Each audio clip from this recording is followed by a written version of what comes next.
And I have never been able to talk to God my whole life. I mean, I searched for him and I couldn't talk to him. I never found him.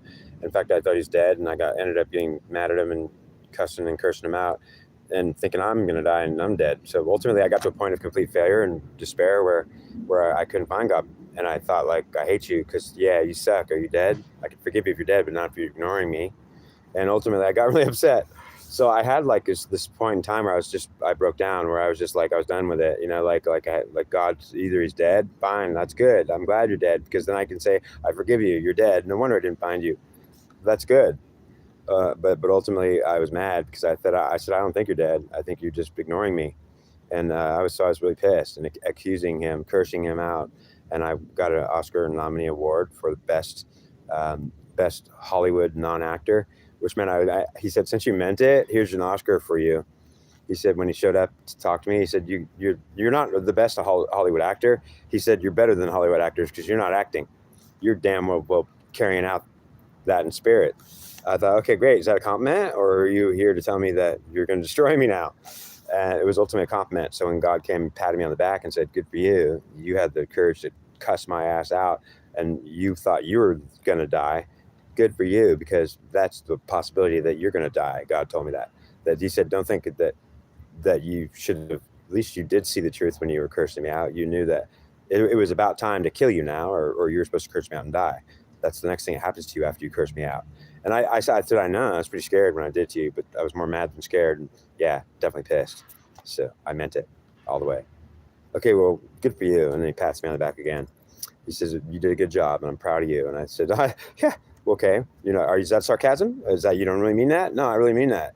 He said, I'm proud of you for having the courage to literally curse me out and then just be ready to die. Because that was right when you will. And I would kill you for it. And I thought, well, damn, but you're not going to kill me? Well, no, I'm not. I'm proud of you. I'm patting you on the back instead, saying, at least you have the courage to speak your feelings and say your truth at the expense of your own existence in life. And cursing me out is a death sentence, boy. And I said, I know. No wonder I'm scared. He said, but I'm not going to kill you. Don't be scared of me. I just showed up to pat you on the back and say, I'm your God. And I thought, okay, great. So he wrote this down, this description. 50-50 split is shared by the exact position indicated exactly to be described as the exact halfway point between the first 50% designated. It's on a line which occurs precisely between the first half and the second half of something. And in this case, we're calling it on chromosome 22. If the region has been, so these are notes God literally told me. So he's talking here as I'm reading this to you. It's his words. And understand, I didn't understand them, or don't think that I even still understand them as perfectly as he does. These words are his, not mine. So understand that not only are you not going to understand this, most likely it'll be complete ridiculousness to you, but understand that I do understand some of it, or most of it, but not all of it. And that's important to mention, that even I am confused in some of this still. And ultimately, I also understand a large portion of it. So it's very satisfying to read it, look at it, and have it, and possess it. So the chromosome number 22 is what we're talking about. And here, I'll continue. If the region has been named 5150-22q, and he's talking about a region of chromosome number 22, which goes through what's called a deletion event, where it disappears. And it's not called 5150-22q. So he's saying if it was called 5150-22q, right? But actually it is called, what the real name of it is 22q 11.2.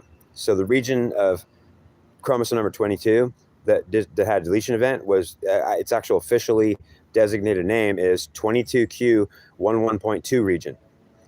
But he's telling me in this communication, in these notes, if the region had been named 5150-22q and not 22q 11.2, it would, in fact, by the designated name and region, and 5150-22q is not the official name, so it cannot be considered the description of the region based on interpretable facts, which the designated name of the area along the chromosome occurs. If it's called 22q 11.2, it's only the designated name indicating the region and exact position on the chromosome 22 that researchers are not aware of, has failed to identify a single gene within the 22q 11.2 region that contributes to those conditions, which are supposedly completely not unrelated to, as to why the researchers were actually unaware of completely several critical and critically important key factors as to why they would seem to be puzzled by the fact the region is in question was not named 515022Q. Its name was 22Q11.2. Actually, its designated name, and puzzled as the researchers may have become regarding their complete and total failure of no explained relation to the single gene, not a single gene could be found in region 22Q11.2 that contributes to the single gene theory they were not able to find that relates specific genetic diseases and disorders directly contributing to chromosome 22, being schizophrenic, schizoaffective, epilepsy, neuropsychiatric disorders, or developmental conditions, including autism, and specifically intellectual disabilities at large of many kinds, all associated with chromosome number 22, which they admit are associated with chromosome 22. They are claiming they have not found any evidence that the region 22Q11.2, which is where the deletion event occurred on that chromosome, the part that disappeared, well, though they're saying that region has no contributing factors or links or connections to any of the diseases that chromosome 22 is linked and they admit is related to. So what they're saying is that the part of chromosome number 22 that got deleted has nothing to do with those diseases, although chromosome 22 does. So what we're seeing here now is, well, I don't want to give my interpretation. I want to read just his words first. Or found to be contributing factors as to why deletion of that exact region, known as 22Q11.2 region, when deletion event occurs, the occurrence of the part of chromosome 22 that disappears, if this region is deleted or disappears, the rippling effects of the specific region, known as 22Q11.2, are not thought to be contributing factors or even observable related whatsoever causes at all as reasons for onset of the diseases associated with chromosome 22 and disorders, or why considered as absolutely unrelated to these disorders and not then factors seen as contributing factors to the cause. Region 22Q11.2 deletion of chromosome 22, or a region of a portion of chromosome 22, to be considered a factor for the onset of genetic disease or disorders, or moreover related to any degree or associated at all, which puzzled the researchers and confused them.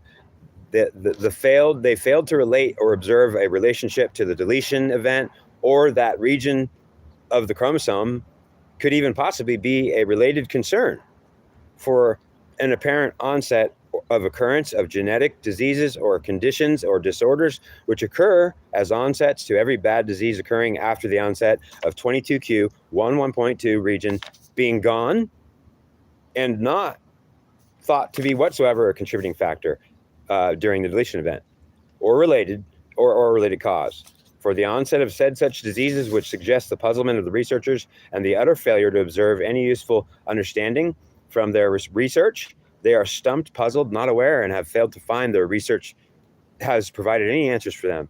In fact, what they're saying to us is that they didn't find any answers, but they're not admitting that they don't have any answers because they don't know how to find any. They're saying that they are researchers and that they already researched this, and they're saying there's no answers because there's no answers, but that they didn't miss anything. But they're not claiming that. I want you to know that's what God is trying to tell me. He's trying to say that. So I'm trying to now I'm trying to tell you an interpretation of these being God's words. They're hard to understand, and understand what God was trying to tell me is He wanted me to know in these exact words. And there's more, so I'm going to read them. I'm going to keep reading them before I do the actual explaining. Of many factors which I will claim they have failed to observe, any reason for why they and the research is giving them no answers and puzzling them utterly after, or factors that they utterly missed while conducting research for a long time, I must at this time introduce and claim are highly important pieces of the puzzlement those researchers felt.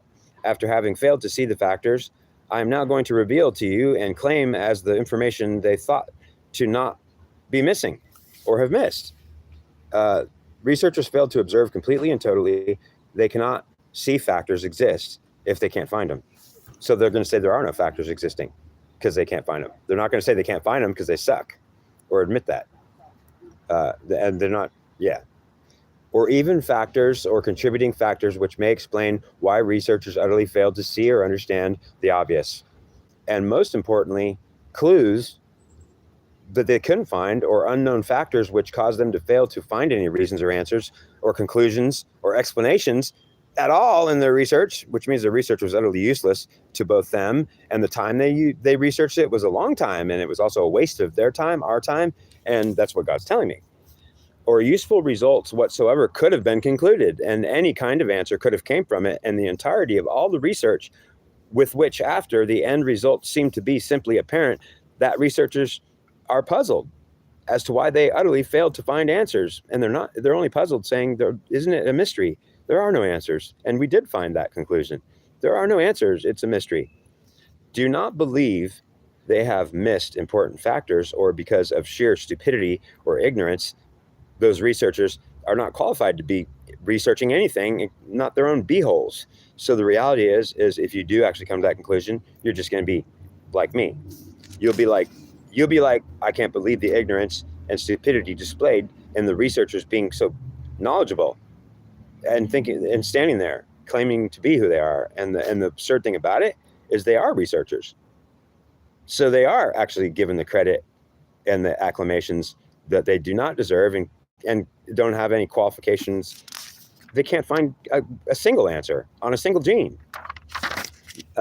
Failed to conduct the research at all or properly, not in question, researchers believe that they have conducted a quality and accurate conduction of ongoing investigations that lead to, by apparent mystery associated with ongoing researching, the end result. They are puzzled conduction of the research ongoing for quite some time, giving no explanations of all the observations, or so much more importantly to mention, may produce a complete and total lack of any reasons, answers they have had, that they have utterly failed to make, see at all, or identify as contributing factors or reasons for even being related to the actual truth at all. They are utterly blind to any possible success or the ability to even be qualified researchers. What the hell are we letting them?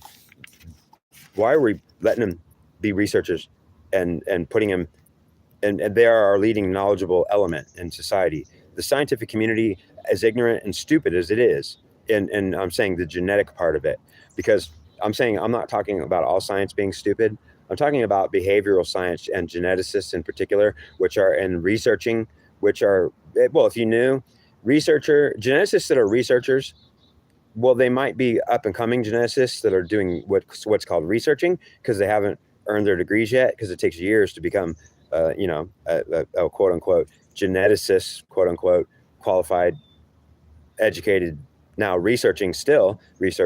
Because if you're a researcher before you earn your degree, then you're just not a geneticist yet. You're doing research, and while you're learning in school, you're researching.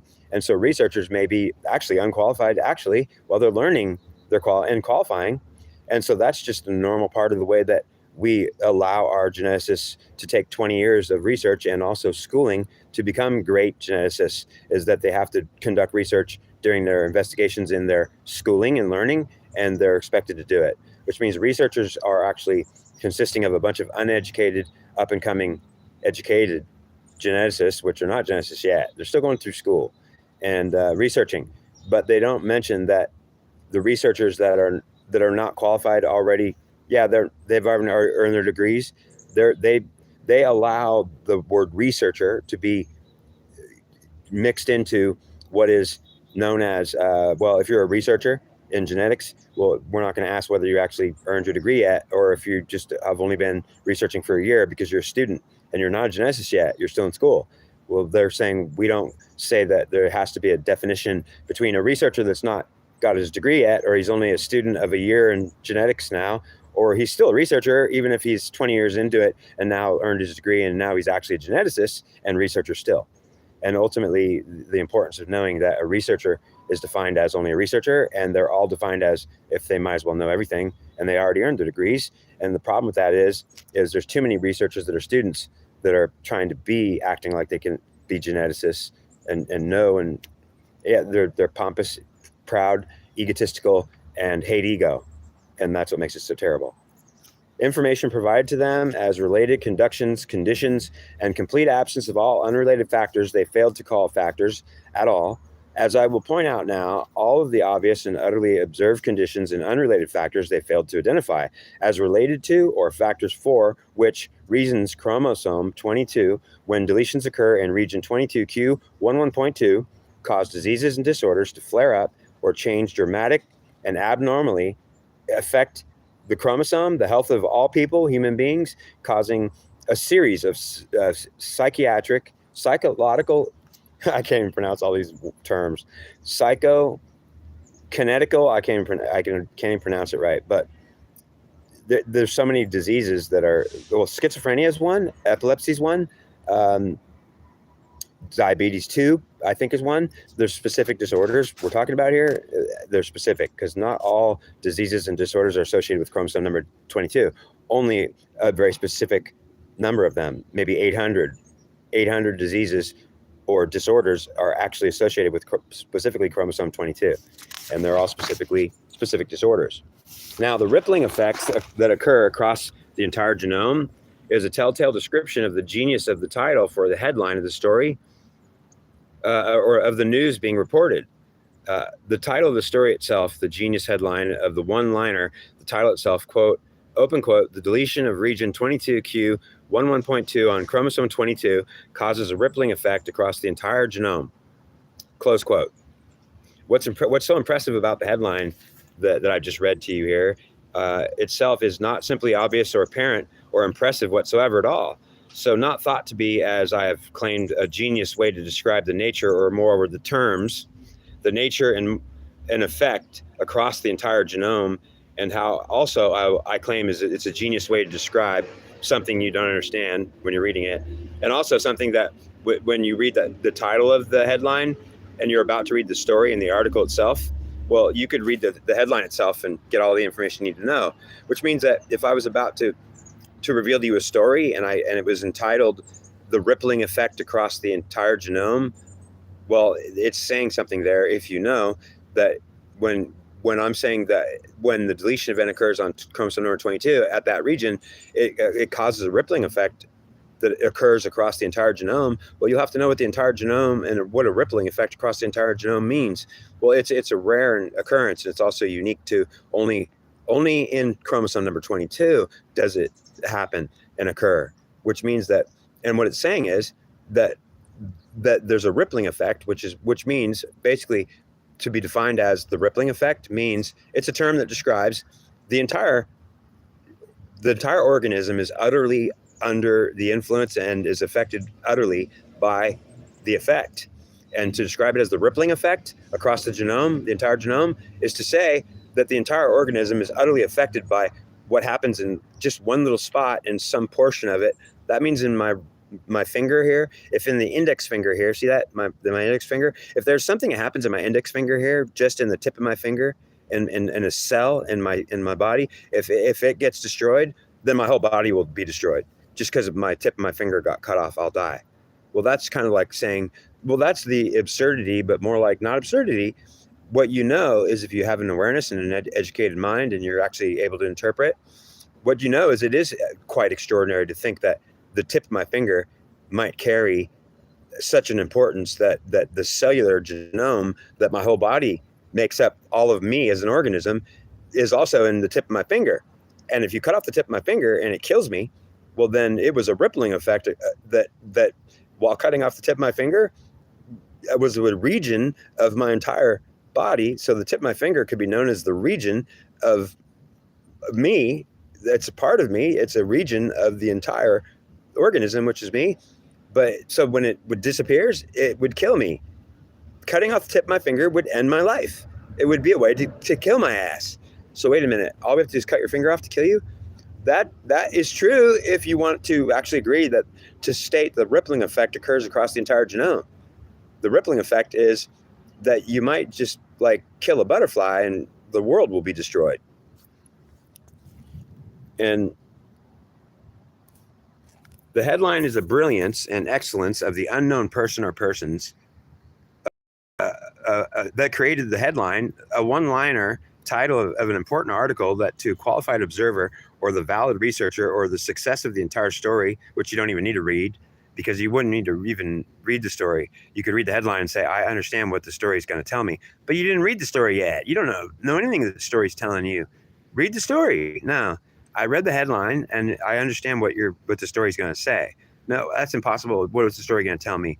The story is going to say that it's going to suggest that if the region that's deleted on the chromosome, or it's going to suggest that if you cut off someone's finger, that you can murder them, and they'll say it's preposterous. It's not going to. If I cut your finger off, it's not going to cause a death rippling effect across your entire organism, is it? Well, yes. If I'm the genome, and it does, then it will. But that doesn't even seem like it's possible.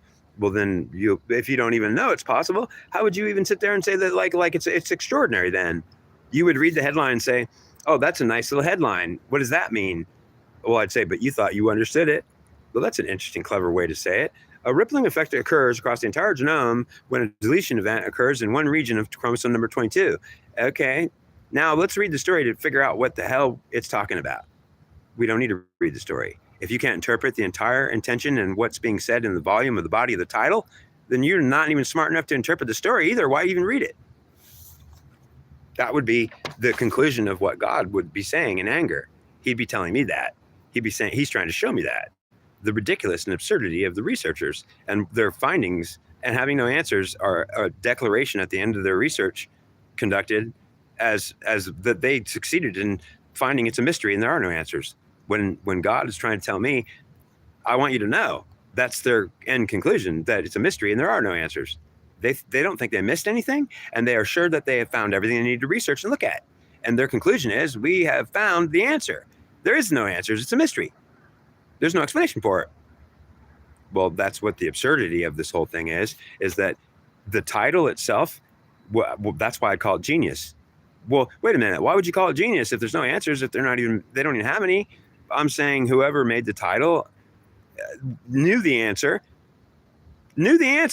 already. In fact, they told me the answer by saying it the way they did. They told everybody, well, okay, yeah, you want to read this article? Well, just read the title. But they didn't tell me that. I read the title and I said, I don't even need to read the article. Who made this title up? I guarantee you it wasn't anyone who wrote the article or the researchers. I'll bet it was some other person that didn't want to get mad at him like this, like I would, or like God would, but already probably felt anger at him and said, I don't think that he knew it was a waste of time to do what I'm doing. He would have said, you know what that guy would have said to me that created this title? If he could talk to me, he would have said, hey man, I know exactly what you're saying. The researchers are stupid, and it's a mockery of justice and of even our scientific community that we would even allow leading elements of our scientific community to be in position. We should kick them out, fire them. We should tell them, you can go to school for 50 years, but you couldn't understand a thing. And so he's saying, but look, he told me, if you get mad about it, it won't help. And if you're going to point out the obvious truth to them, they're stupid. Their stupidity and ignorance goes beyond anything that you can claim you're going to try to fix them by telling them what they did wrong. Like, they're idiots or ignorant. He's going to tell me I'm stupid. He's going to say that you can't accuse them of the truth because they are so utterly ignorant and stupid to it. They're researchers that are actually qualified, and they couldn't research their beehole. They wouldn't know anything. They have no understanding. They're researchers that are qualified geneticists too, and they don't know anything about it, genetics whatsoever. They're dumb. Okay, right. So then I'm saying, well, what are you doing? I'm a genius, man. Didn't you like my title? I did. That was awesome. As soon as I read that title, I said, who? I said, somebody understands. Somebody does understand. And it was me. And I didn't accuse any researchers of anything. All I said is, I like that. You researchers didn't find it's a mystery. Is that your answer? And they said, yep. Can I entitle your story? I'm a 29-year-old veteran of genetics, and I've got 27 genetic awards, and maybe, yeah, like they're like, really? Yeah. So I'd just be the guy who came and told them he wanted to entitle their story, to make a title for it. May I? They said, yeah, sure, you may. What would it be? Let's take a look at it. Well, I want you to entitle a whole article, you researchers, you great researchers, thank you. I want you to entitle your article, the rippling effect that occurs across the entire genome when the deletion event happens. Basically, I just want you to write that. They said, that's kind of neat. That's a neat little way to put it. We'll do it. But then he didn't say to him, you thank you. You idiots don't even know what it means. And you just accepted it from me. And now you're going to make it your title and you still don't understand it. Well, he told me, now he'd be telling me, don't be mad at them.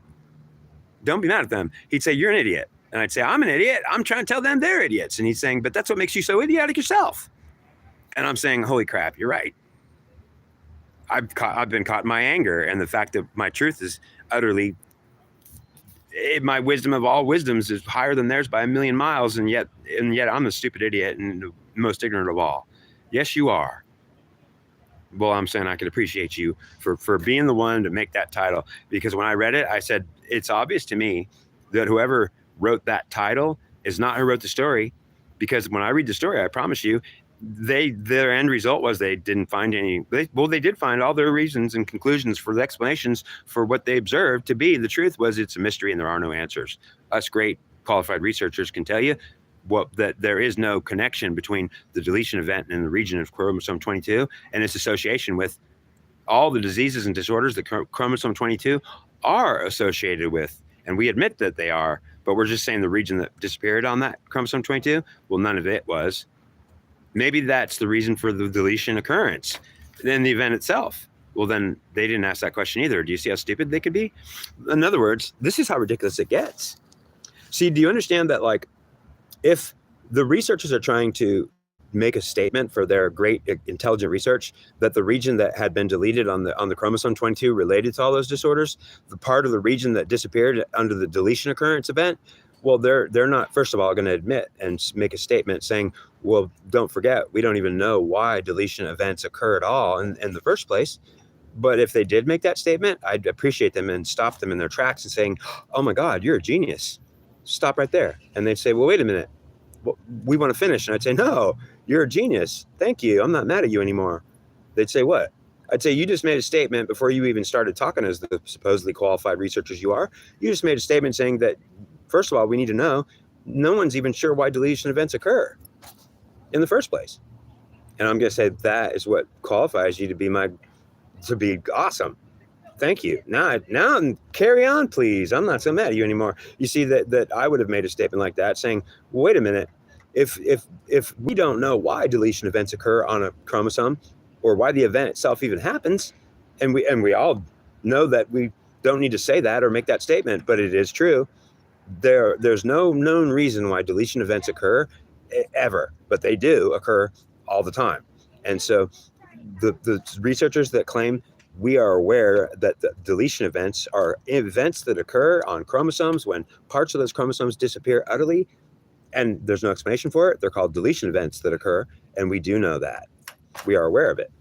Okay, so but what are you really aware of? That when something disappears, that you'll be able to point that out, that it just went away? Yeah, we could see it went away. And what do you really know? That it went away. It's a deletion event. And so how intelligent are you really if you don't make a statement first that says, we don't even know what deletion events occur for?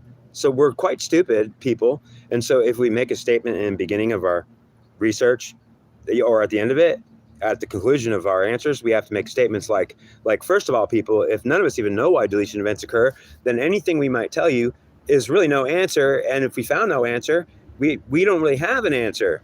And we didn't find one. And if it's a mystery, it may be because we're dumb or we're not really qualified researchers. And then I'd say, you researchers are qualified right now, and thank you. Because that's all you need to say and tell me to alleviate all this problem. But since they wouldn't make any statements like that, but avoided making all those statements, exclusively avoided making those statements, let me tell you something more. I knew that when they were making their statements and not hearing a single statement that I thought they should be making, as I got more angry, and I'm saying, why are they not making all these statements first before they even start their statements, saying that we're not qualified if we don't even know what deletion events occur for? We're not qualified to really even think we know anything, even when we conduct the research before, during, or after it, if it might have been a waste of our time. And I'm saying, now you are qualified researchers, and I wasn't looking for you to give me an answer. I wasn't looking for you to tell me anything about what you know, because I already knew that it's not a mystery. That's what we say when we fail to find the answer. It must be a mystery, right? No, it's not. It is because deletion events are what happens when a chromosome or a part of it, a region of it, described as whatever region it is, after the event, we can point it out because it's gone. But we will never be able to explain why a part of a chromosome or a region of it decides to occur or disappear. And in the deletion event, well, we don't know why they happen, man. Okay, great. So then you are qualified researchers and you don't have to know nothing. And I give you all my kudos. So wait a minute, you're going to appreciate us and we're going to tell you we don't really have the answers. Well, that's what I want to hear, that it's not a mystery. And if it is a mystery, it's a true mystery, because truly you have to make a statement like it may be a mystery because we suck. We failed to find any answers, man. We're going to tell you it's a mystery because we don't really know.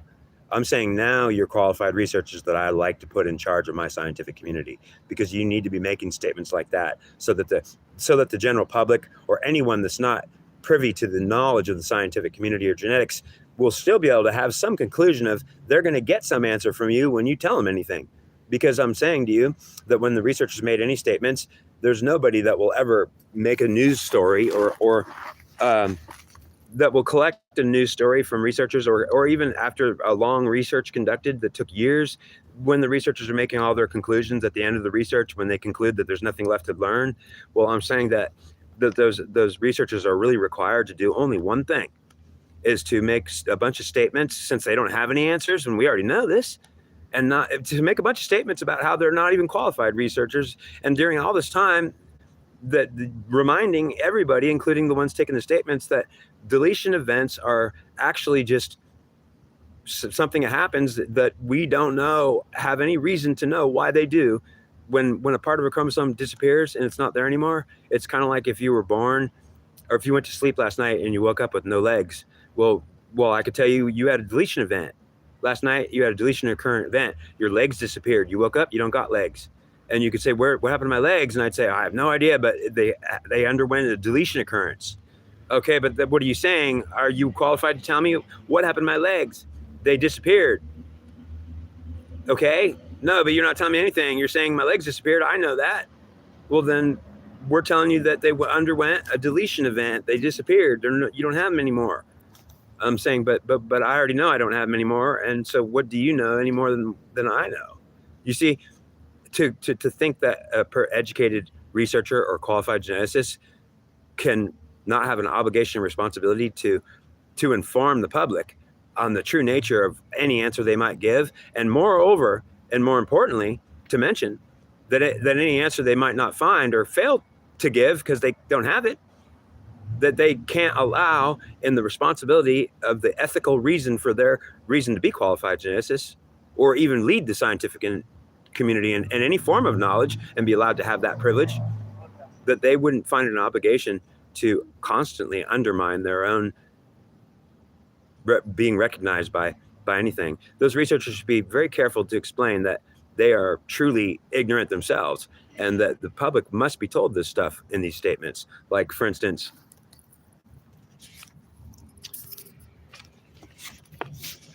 to the qualified observer or the valid researcher, or the success of the entire story, which suggests a mystery of genetic biology, and researchers assumed to be valid or qualified may conduct research and be able to find answers and reasons of understanding why a story of researchers, which ends in a complete truth of researchers from Gilligan's Island conducting research of the professors Gilligan's skipper, were too busy wanting to agree they were hyper-focused on Ginger's cleavage and Mary Ann's ignorance to sexual innuendos of how they might get down her pants,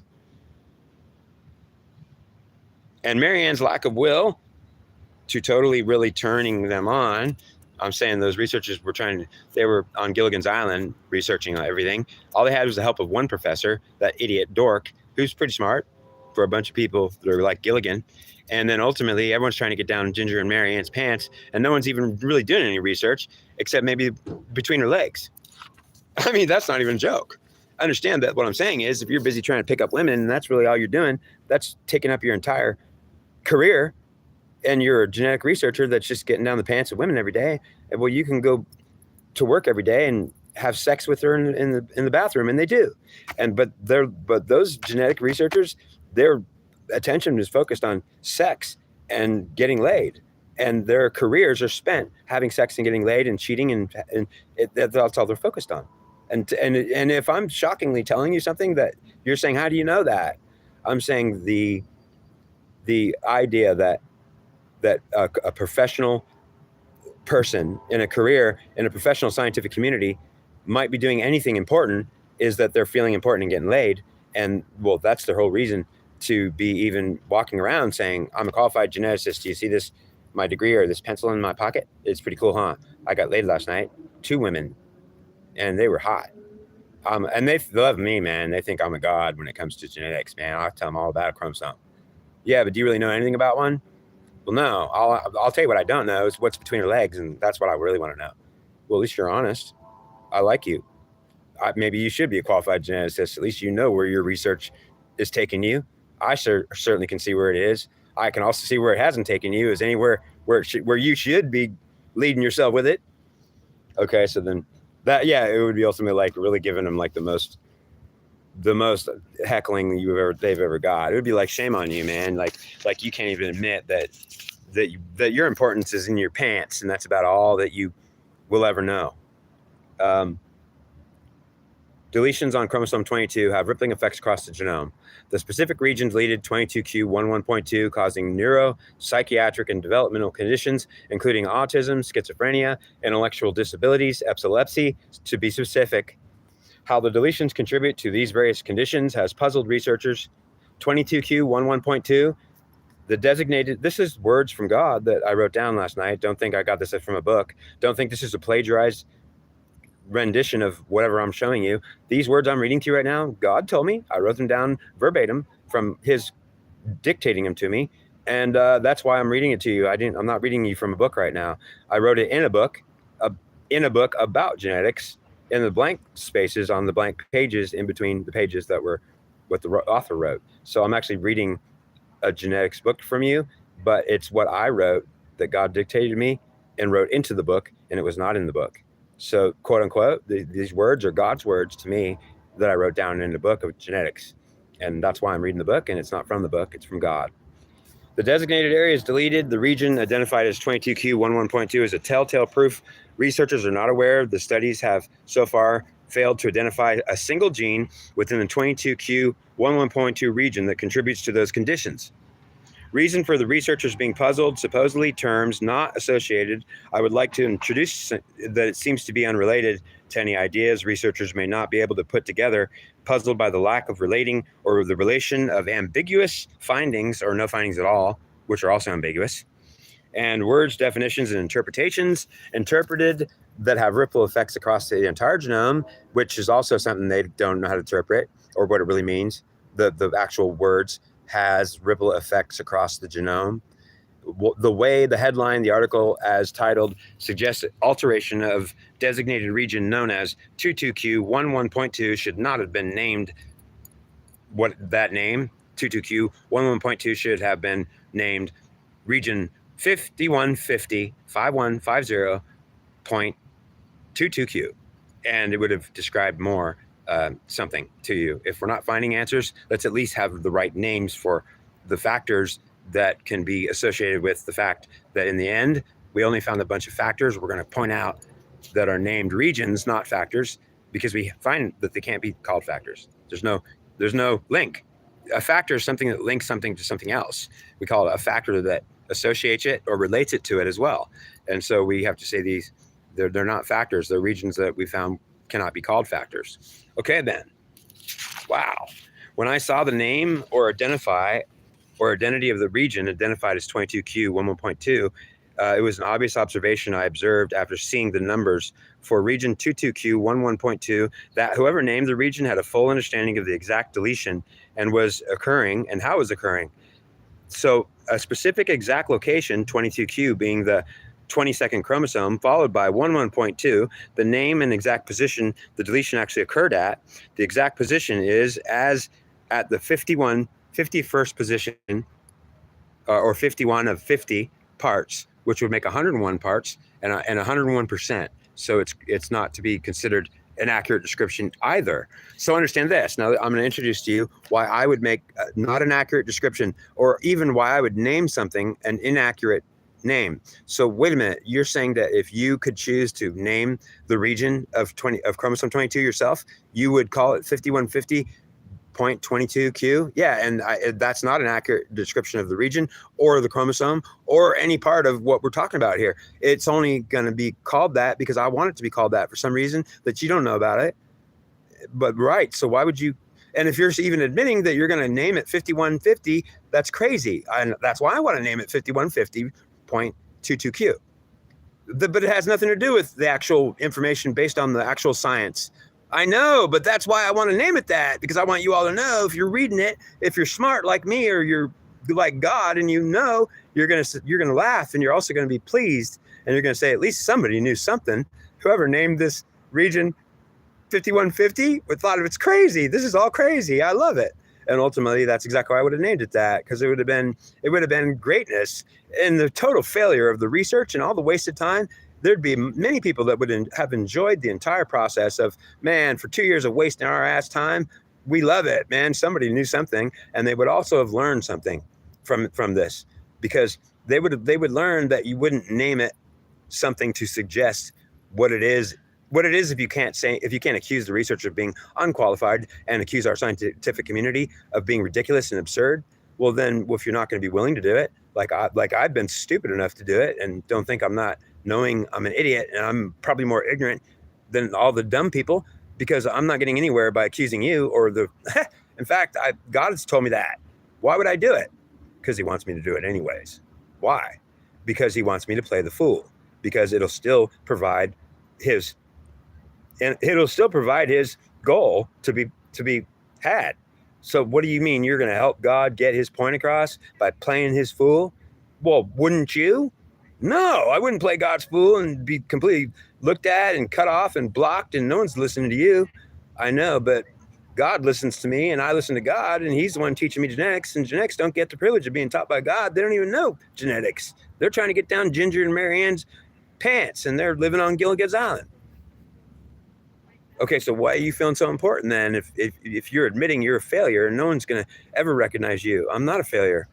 I have a personal relationship with God. I talk to Him every day, and He tells me He won't talk to you or any of them, and they don't talk to Him. And when they do pray to Him, He don't answer back, and He don't show Himself, and they don't hear His voice. They don't know if He's dead or alive. They said, I'm saying, are you kidding me? And they're going to agree to have a relationship with you based upon faith? Well, that's exactly what I'm telling them. If they're going to be so ignorant and stupid and not even listen to me in the first place, then they're going to have a relationship with me based on faith, and they will never see me coming to say hi to them. They'll never even know I'm there when I'm there, and I might not be there. And I'm saying, wait a minute, God, I would never agree to be dumb enough or ignorant enough to agree to say, I'm going to praise you, pray to you, and make you the most important reason for my life, God. But then I won't even, you won't be there. I won't witness the fact you're even here. Well, I'll let you see me and hear my voice, and you'll appreciate our relationship.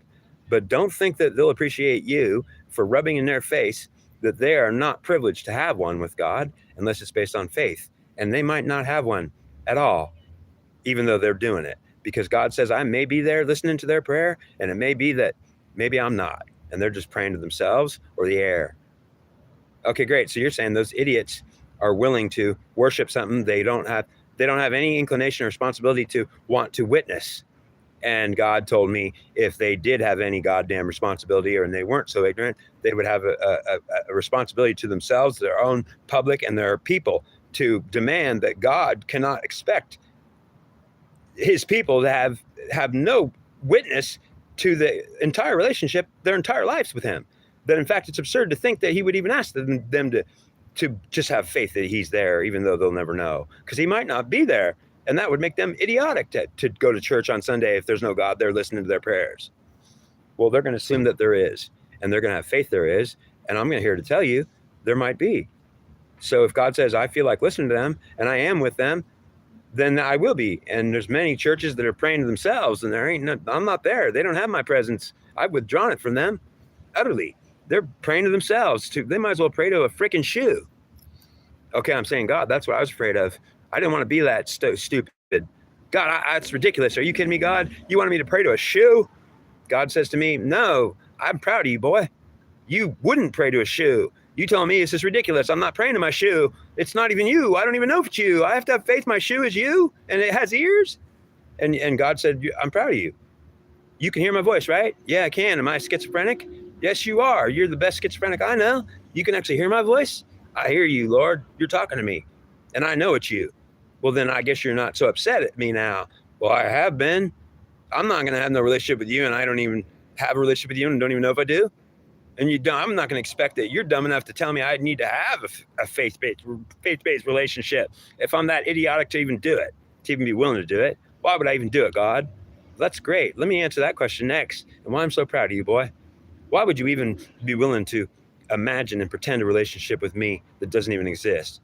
And that's your whole life. And it's so important to you, and you go to church every Sunday, and you have this great relationship with what? Your faith, based upon the fact that I'm dead for all you know, and maybe I am dead. And if I'm not dead, I'm maybe at least not there with you. So it is you praying to your shoe. And you wouldn't pray to your shoe. You told me, God, if I have to pray to my shoe, even if it's you, what if it's my shoe? I'd be an idiot. And I said, well, I'm proud of you, boy. You're trying to point out to me that I might expect you to pray to your shoe, and it might be your shoe you're praying to, and that's all you got. And you're telling me that's ridiculous, that no God would expect me to believe that I have to pray to my shoe, and that's okay. He said, I like you, boy. That's okay. You're strong enough to say, hey, that ain't right, God. And I said, well, all right. So you're not killing me? No. Do you feel a thunderbolt hitting you in the ass? No, I didn't, but I was wondering if a thunderbolt was going to strike up my butt. Yeah, I was waiting for that thunderbolt to hit me in the head. But like, I was definitely worried. Yeah, I was telling God, man, I'm sorry, but you're out, man. You can't even be qualified, Lord. Like, you're dumb. You're a stupid, Lord God. I'm saying, I'm sorry, but that's just it, man. You're done. You're out, man. And ultimately he'd say, well, I'm proud of you. Do you hear me? Yeah, I do hear you. I thought this is where you struck me down with lightning. I'm definitely scared. Well, good, but you're brave. Trust me. You're real brave. Because boy, oh boy, I could have struck you down, and I didn't. Okay, great. So I'm proud then. I shouldn't be scared. No, you shouldn't be scared. And you're not. You're brave. You have the courage to face me and even call me out on all my bullshit. Oh my God, you're admitting that all your bullshit is bullshit? Do you think that as your God, I would expect you to have and form and conduct a lifetime relationship with me based on a 0 iota of proof that I'm even existing? But you're going to be told by me that faith itself, which is a blind faith as well, important to mention, is my requirement to your relationship with me. And I'd expect you to have one, utterly never to know or be a witness to the fact that, no, you have the courage to call me an idiot God or no God that you would worship. And then I'll have some respect for you, maybe. And I'm like, okay, well then, wow. So this isn't where I die and get condemned to hell? No, this is where I say, welcome to heaven, man. But heaven's overrated, man. Way overrated. Really? Heaven's not so great? Yeah, you're there, man. Heaven's good, man. I approve of you, boy. Well, right. Okay, well, I like that idea. So you keep it up. You going to play my fool, boy? You going to look stupid in front of all these people? To all these people and say whatever I want? Well, you already know I will and do. And I don't feel like no fool. I'm just mad at them, and I'm also not mad at them. So I forgive them. But yeah, and that's also why you're so good, is because you're forgiving and loving, and also you hate and have hatred, and you also forgive again and love again, which means that, boy, you're not stuck having any problem. You don't have any problems, boy. I like you. Okay. Well, then good. I shouldn't be scared of you. No, you shouldn't. Well, then I'm not a fool. No, you're not. But I need you to play a fool, because they're going to call you a fool, and they won't listen to you, and they're going to have a combined effort to ignore you, destroy your reputation, and also make it a unified effort to make sure you don't get recognized for anything you say. So your reputation is already destroyed, boy, except not with me. I'm proud of you. Well, good, because then I like it. I'm all right with it then. But I wouldn't be all right with it if you weren't telling me this. Well, that's why I'm here telling you this, because I don't want you to feel like a fool, and that's exactly what they're trying to make you feel like. And you're not getting ever recognized. There's nothing you're ever going to tell the scientific community, and there's nobody you're going to ever tell. There's no geneticist, or there's nobody that's even going to believe you that when you say any of this. They don't even understand, except the few that do will actually know that you're right. And those few will never come to you and say, you know what? Thank you so much for changing my life. And I'll say, who are you? And they'll say, you changed my life when I saw your video on YouTube. You changed my life. You utterly opened my eyes to things that I utterly say, I give you everything. Thank you. You're a man of God, and you showed me insights that I didn't think were possible to see. You mean I showed you insights that you saw what I was showing you? You understood it too? Yeah, I can't come tell you this though, because there's only like a few of us that God's gonna want you to play a fool for all of us. So you're saying that there's probably 5 people of all of them that we're going to actually understand any of what I'm saying, and those 5 people are going to value you as the man and the fool that was the one who opened their eyes to whole new worlds, and they will not only appreciate you, but they're going to appreciate God, and they're also going to follow some guidelines maybe in the future of, yeah, you know what, we are a scientific community based of people responsible that are put in the lead position for the leading wisdom and intelligence of our scientific knowledge, and we're placed in those positions, and we have responsibility not to just have a blind faith in our God. Maybe that fool has a point. Well, that fool is it has a great point, and I'm saying I could feel pretty good about it, huh? About being a fool. Yeah, I do. I love it. Okay, so then why do you hate it? Because I don't want to be just God's fool forever, man. I know. So you're not so great, are you? All right. So I got to admit a little bit, boy. You disappoint me just slightly, but I like you more than them, and they disappoint me completely. And you know that I have no approval for them, and those are my people. I'm letting them exist. Yeah. Okay. So why are you letting them exist? Well, isn't that nice? I'm nice, letting them exist instead of just destroying them for being so stupid. So you're saying that they are so stupid and they're pissing you off too? Boy, the anger you're feeling is my anger in me, in you, and you're trying to still think that you're not angry because of me? Well, you're definitely angry because of me, boy. You're saying I'm angry. This fool is mad because of you? Yeah, because my anger's in you, coming out of you as you're relaying my message. You're feeling my anger towards the world, and it's valid, true, and real, and it's mine. And that's why it's yours. So I'm a fool that's willing to take the anger of God and present it as it is, pissed off, as I would be. Yeah. And they're saying, oh my God, look at him. He thinks he's some God raging at his people, his creation. He's just a man. They don't appreciate for a second my courage and fortitude and willingness to absolutely put my reputation not on the line, but take it completely off the line, or let it just be removed from the line completely. I don't have a reputation except to say that I'm a plagiarizing. I have a reputation for being a plagiarizer. Do you know that when I got accused of plagiarism the first time, I was accused officially of plagiarism. Do you know that I dictated and wrote a book that I published off the top of my head when I was dictating words from God and didn't know it? And that was in like around 2000, the year 2000 to 2003. I was publishing books on the World Wide Web, and those books were accused, though they did accuse me of being a plagiarizer. And the reason why that happened is because God told me, I dictated that book to you and you took too long to get it published, and you were sharing information with people, and the people that you shared the information with, they literally took it as their own and published it before you. And so you took your time. You remember when I was telling you, you better get this published now? And I was saying, yeah, I do. But I didn't get it done. I didn't even know God was dictating it to me at the time. I was writing the books. This was 22 years ago. He's saying, you remember them when you were writing them books? And you were just, it was so like coming out of you like, wow. Yeah, I do. I thought it was so great. That was me talking to you, and you didn't know it. I didn't tell you I was even there. You were disappointed, and you were mad at me. I was kind of unhappy, and I was also happy I had such great information. But when they accused me of being a plagiarizer, and then they showed me the published works for copyright infringement, I couldn't believe it was my exact words, and it was my book. And I thought, how in the hell did someone else get a hold of my information and then publish it and then accuse me of a copyright infringement and plagiarism? I'm saying that's not only impossible, it's my book. How'd they publish my book in my words? And he said, because you were foolish enough to go share that information. I told you not to do it. But you were so excited about knowing it.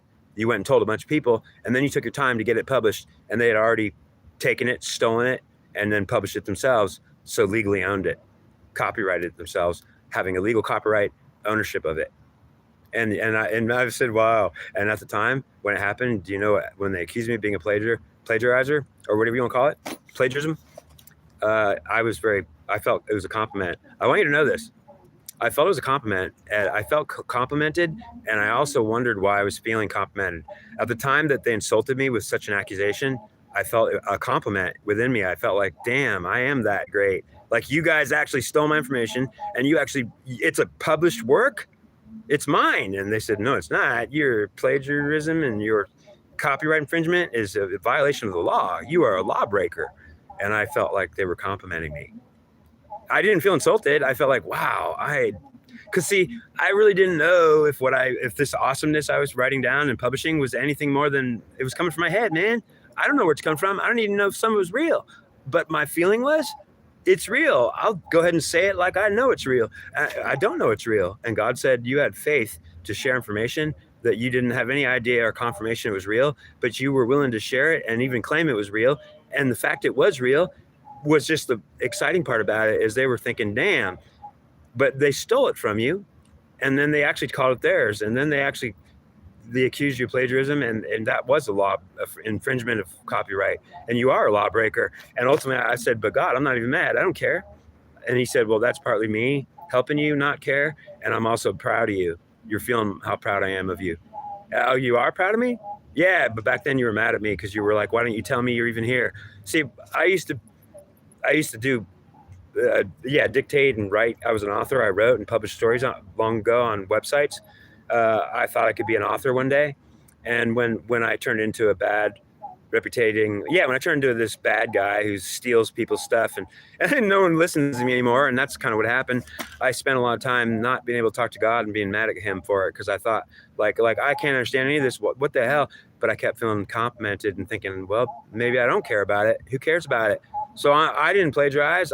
That's mine. You guys, I felt good.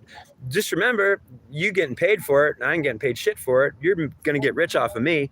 And I kind of took that as like a fool would do, like a fool would walk down the street proud that someone else is getting rich and he don't get a penny, and he's living in the streets, and he's thinking, I'm awesome. Someone else stole my information and they just got rich, and I feel so good about it. And that's foolish, isn't it? God said it's not so foolish. You took credit for what they wouldn't give you credit for, but it was worse than that. You took credit because I insisted you took it. That's why you felt it. And I said, and I was mad too at you. I was really mad. Yeah, because you were having a relationship with your God based on faith, and you were mad at me saying, I don't even know if you're dictating this to me. I don't even know if I'm talking to you or how I talk to you. And you were telling me in your feelings every night how disappointed you were that you weren't even aware that God was even with you. And you thought to me, this is what God told me. He said you were highly upset that you had to have a faith-based relationship with me, and you weren't witness to it. I was with you, dictating information, awesome things. I was sharing with you. I was your God with you. I'm saying, but I didn't know that at all. I didn't think you were with me. I was feeling terrible, like you're not with me. Well, how'd you get all this great information if I wasn't with you? Well, I know. Now I can understand. That's why I loved it so much. I was thinking, I'm a genius. How in the hell is that possible? I suck. You see? So I was trying to take it for what it was worth. Not much, but maybe everything, because I was thinking, this is the greatest thing ever happened to me. I'm a genius, and I don't even know how it's possible. And I'm not getting shit for credit, but I feel great about it. Like I'm the master of the universe. That's exactly it. So when God actually did show up and show himself to me, well, then I was like, wow, okay, I'm starting to understand all this. Thank you, God. And ultimately, God's only showed himself to me for less than a year. So less than a year, it could be 6 months. I don't know. Maybe I could say 2 years. I really don't know how long it's been, because it's really hard to say, because God's never not been with me. And I've been a witness in some sense, subconsciously the whole time, which meant I felt him and that he was here the whole time. And now I could remember it, that he's never not been here. So then how could he have not been here the whole time? So what am I saying? That he just showed up? Well, he's trying to point that out to me. If I've been here the whole time with you and you're only witness to it now, can't you remember now that I'm telling you and I am showing you myself and you're witness to it now? Can't you remember that before, when you couldn't verify it or confirm it, that it was true? Yes, I can. Thank you, God. So, but no, I can't. God, that's not good enough. What do you mean? It wasn't good enough the way that our relationship, the way that I had a relationship with you, God, it wasn't good enough. In fact, it was not acceptable at all. In fact, I have to tell you, God, it is unacceptable that you will have a relationship with me like that, like where I'm not a part of it or witness to it. It's not acceptable. And you're going to tell me that as somebody that's just a man in my creation? I'm your God. It's acceptable to me, or I wouldn't be doing it. God, I don't even know you were with me, but I was with you. Didn't you feel good about it? I did. But I thought it was me that was a genius, and my ego was eating it up. My ego was taking it home, running for the bank. And they were hating me for that. And I was feeling foolish too. My ego was saying it must be me who's so great, because I couldn't even confirm it was you that was with me. I see. So if I'm God and I allowed it to happen, and are you telling me I'm wrong? I'm saying, no, I'm saying you are so wrong that it's not even acceptable that you do it. You can't do it. And you're just a man, a mere mortal, going to tell me to my face that I'm not, the way I choose to have a relationship with my creation is not acceptable? Yes, God, I'm saying it's not only not acceptable, but I will not accept it. Well, I'm proud of you, boy. You are somebody I will talk to. Oh, really? I'm just surprised about that, because I'm thinking like he's going to get mad at me. And what he does is just get more proud of me. He says, good for you. What if I'm a bad guy or I'm the devil? Well, then that comes in. We don't need to talk about that. Well, what? You're going to say I'm a devil worshiper now? Well, if God is the devil, you certainly are going to be a devil worshiper. If you actually love him even more now, it's just going to be a feeling that's going to describe an intensity of how much more you will worship him now. People are going to say, my God, we used to think he was a Satanist before, but now he's really into it. Oh, you mean like when I was a Satanist before and I didn't even know God, that when I became to know him and really liked him, that I became a dedicated Satanist? Well, that's kind of what, don't be a fool and tell him that, boy. I just did. It's too late. You mean you just told the whole world perhaps that like you used to be a Satanist and didn't know it, and because you didn't even know who God was? Well, I'm also insinuating they don't know who he is and that he's the devil, or he might be. Well, if you try to be foolish enough to say that, they'll actually hear a possible truth, which explains why nobody gets to be a witness to God's relationship with them.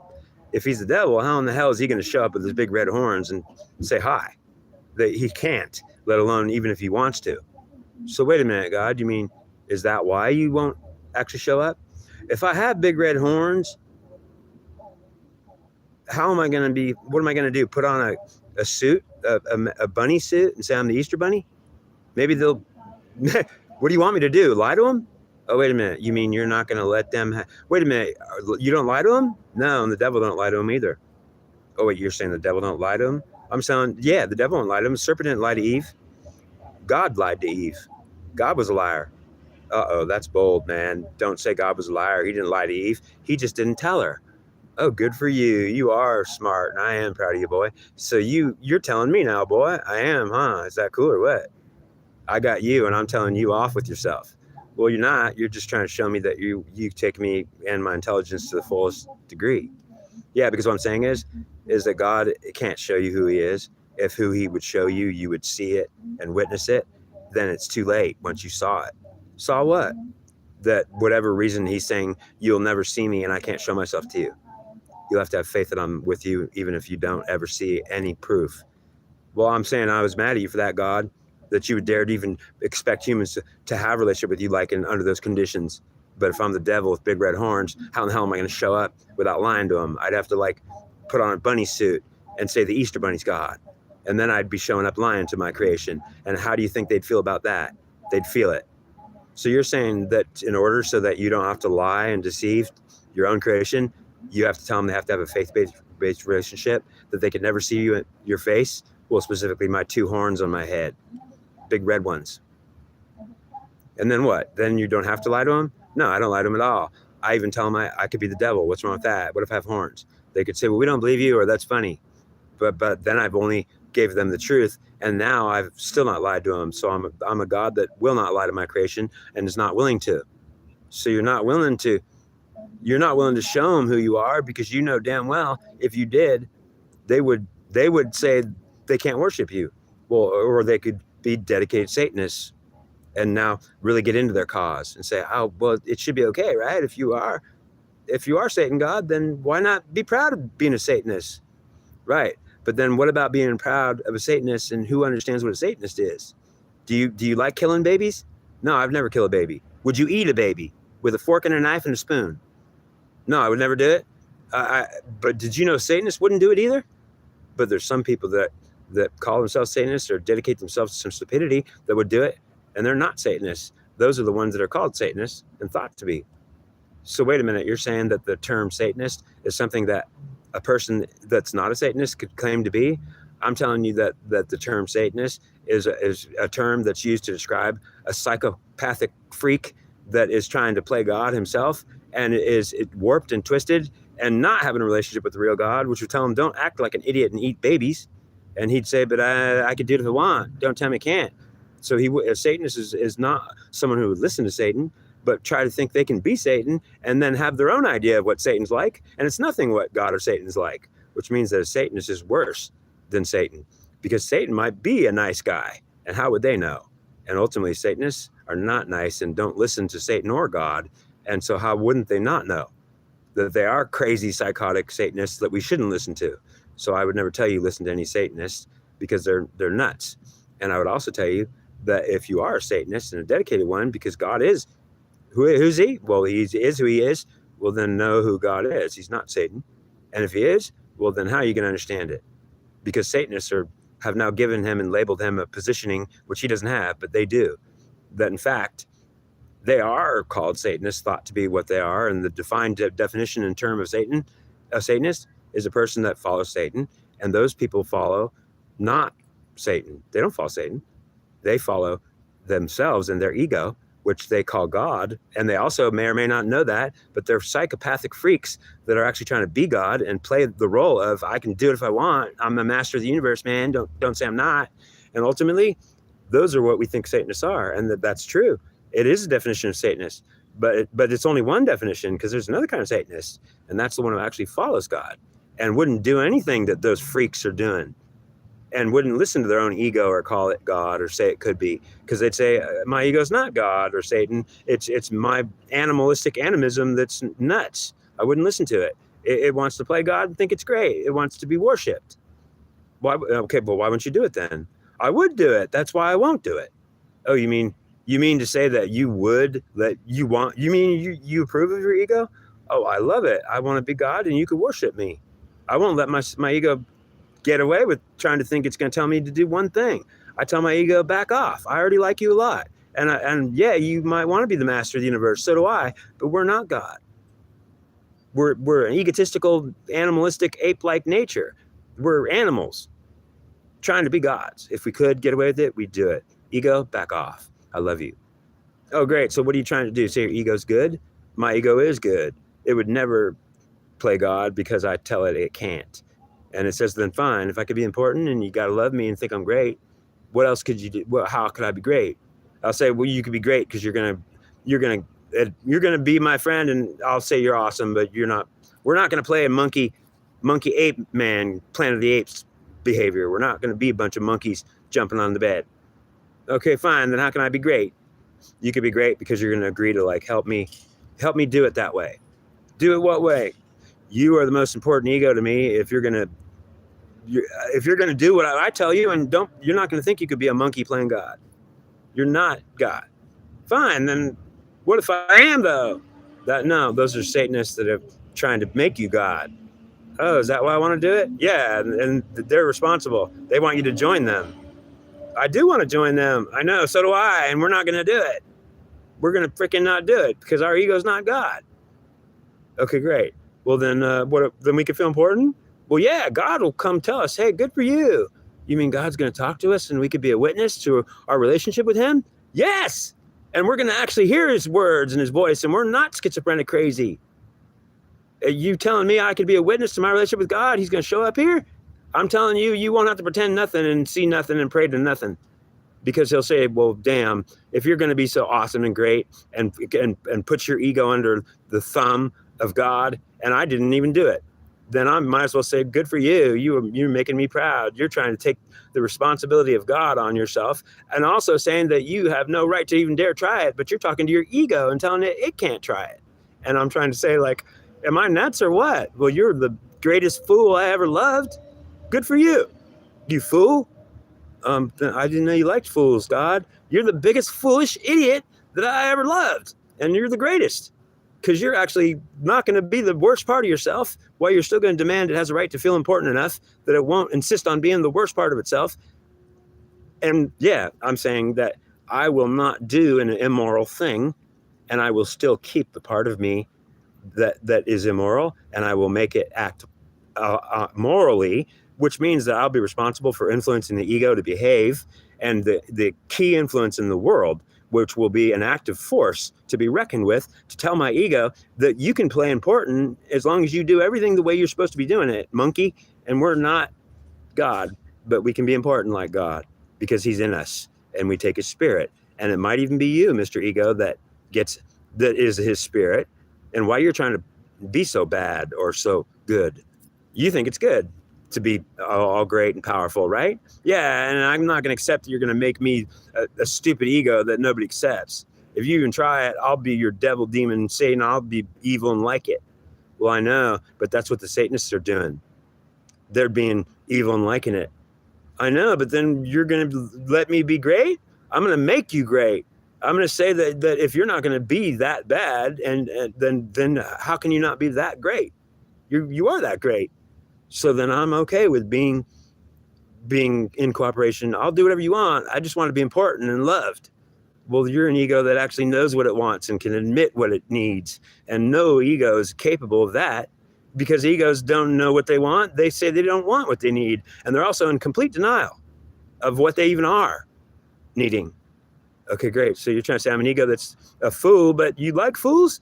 I'm saying that egos as foolish as you are truly not foolish. They're incorporating and reflecting an intelligence of God himself while they're taking responsibility of the responsibilities of God himself onto themselves, only the ones that are really truly something they should take to represent and influence on the world and the spirit of the world and men all over the world. And they're trying to play a responsibility and a part that is truly godlike. They're saying, I have a responsibility as the ego to influence egos to behave, and I will do it. Okay, but do you realize you just took God doing it? Yeah, but then I thought you said I could do it. You can, because you're actually not doing one single bad thing with it, and you're not trying to think you have a responsibility to be a baby eater or sacrifice babies. No, I wouldn't do it. Well, then you wouldn't be bad, wouldn't you? So you're not being bad. You're being good, and you're going to help me help the egos be good. Do you know that you are so important to me that I could call you invaluable like a diamond? Oh yeah, huh? How's that? Because I'm going to use you to be the deciding key factor in the universe for the soul, the individual soul that will be the general of all ego, and I'll put you in charge of all egos and put them all under you. And because you're willing to be bad, but you're not, then I'll say that then I give you permission to be good because you are. Okay, great. So you're going to make me a general of all the Satanists and all the Satans. Yeah, I'm going to say that you should be General Michael Archangel, who's general over all the demons in hell. Oh yeah, but don't tell me an angel rules all the devils and demons. He doesn't rule the devil, but he rules all the demons. All the demons are under the devils or the devil himself, and all the demons are subject to the will of the angel. If the angel has access to the will of the ego or the demon or the devil, which means that if the ego is willing to be good as he knows he's not good, he's also willing to say, I have a right to exist. And if I'm bad, then what the hell? I didn't need any babies. Well, then he's also supplicating a truth and a genius as a fool that must be a genius, because how could he even insist on something like that? Like I have a right to exist. Well, if you're bad and you're evil and you're a Satanist and you're a demon or a devil, you don't have a right to exist, maybe, right? No, you can't say that I don't have a right to exist. I'm not even eating babies. I've changed their diapers. Okay, well, then wait a minute. Then how can a demon or a Satanist be changing babies' diapers and kissing babies? Because I'm not trying to kill them and eat them and sacrifice them. I'm trying to take care of them. Well, then how can I say that an ego is a Satanist or a devil or bad? Well, with me, you can't. Right. You're the one ego that's bad, as bad as all the other ones, that's not bad, insists on not being bad, and will even try to take God into his head and insist that they have to behave. You're trying to take the spirit of God, boy, and play God with it while you police egos that are demons. And you're telling them, you're under me and you better not eat babies. Okay, fine. I would tell them that. They better leave those babies alone. Right. And you're a demon telling them that. You're a demon telling the demons they better not be bad. Okay, but fine. Is that good then? I have a right to exist, I told you. Right. Not only do you have a right to exist, but I'm going to honor you. You fool. I'm going to honor your ass. I'm going to say you're awesome because you're actually helping us. You're helping us control those demons that don't want to have any control, don't want to be controlled. Do you understand that the demons can't be controlled by anything good? They're not under the influence of God or of angels, right? Well, I thought you just said that they were. Well, they're not. A good entity that's not of the demon spawn is not of the demon spawn, so therefore cannot influence it. May not, cannot, and must not, but they could fight it, try to kill it and destroy it. It's called war and destruction, and they don't always win, which means that angels that don't have any chance, good angels that are benevolent, that don't have any chance to do anything but destroy and kill and wreak havoc on all the demonic existence, that's all the choice they have, is to kill it, because they can't influence it and make it behave. And if they tried, well, they would certainly only agitate it and make it more mad. Meaning, what would you do to a demon if you told him, I'm going to imprison you, beat you up, or torture you and tell you you've got to be nice? He'd say, well, I'm already not nice. You have no influence over me. You certainly can't tell me what to do. And there's no iota of feeling I have that says I got to listen to you. So I don't think you can do any of this. Well, I can kill you then, so you wouldn't even exist. Well, then now I have a right to kill you, angel, because you're trying to kill me. And I wasn't trying to kill you until you were trying to kill me. So that makes me better than you. And wait a minute, is that true? Yes, it's true. So God says, then there you are again, you fool. Why I love you so much. Do you know that you are doing something spectacular for me? What? Playing my fool. Thank you. Well, okay, fine. I love it. I only ask one thing. When I found you, God, I get to witness our relationship. That I get to hear your voice, or you could show me your face, that you're not going to say that I have to be blind to everything I'm doing my entire life until the end of it, because I'm saying I didn't get to live it or be alive in anything. I'm not even going to consider I even got to exist, God, if I can't even ever see you. Right. So then understand why you're going to be blessed. I know, but I don't feel blessed. I know, because you're right. You're playing my fool right now. And it's okay. I really appreciate it, because the world's going to see and hear, and they're going to see and hear and know everything you're saying so foolishly and exposing yourself to be such a, yeah, it's okay. You already know. Yeah, what I'm doing is trying to get the absolute privilege of having a direct relationship that's close with God, and that I want him to know that he had better be my friend, or at least my dad, or guide, or angel, or whatever it is. It better be somebody I see and hear and touch and taste and smell. And when he shows up, I want to know he's beside me, because I can perceive it to be. And if I can't perceive it to be, if it's an illusion or crazy, well, if I see it, I'll call it not an illusion or crazy. If I can see God, don't think I'm seeing things. I won't be seeing anything that's not there. But I might tell you God's not there because I can't see him. And that might not be true, because maybe he's there and I can't see him. He won't show himself to me. And that's where I have a problem. You see? So I've only done with the right thing. I've only done everything I should. All right, that's it. That's it. See you in the next one. Love y'all. Have a good one. Don't be afraid. Be courageous. Be a fool for God, because he's going to reward you for it. I guarantee it.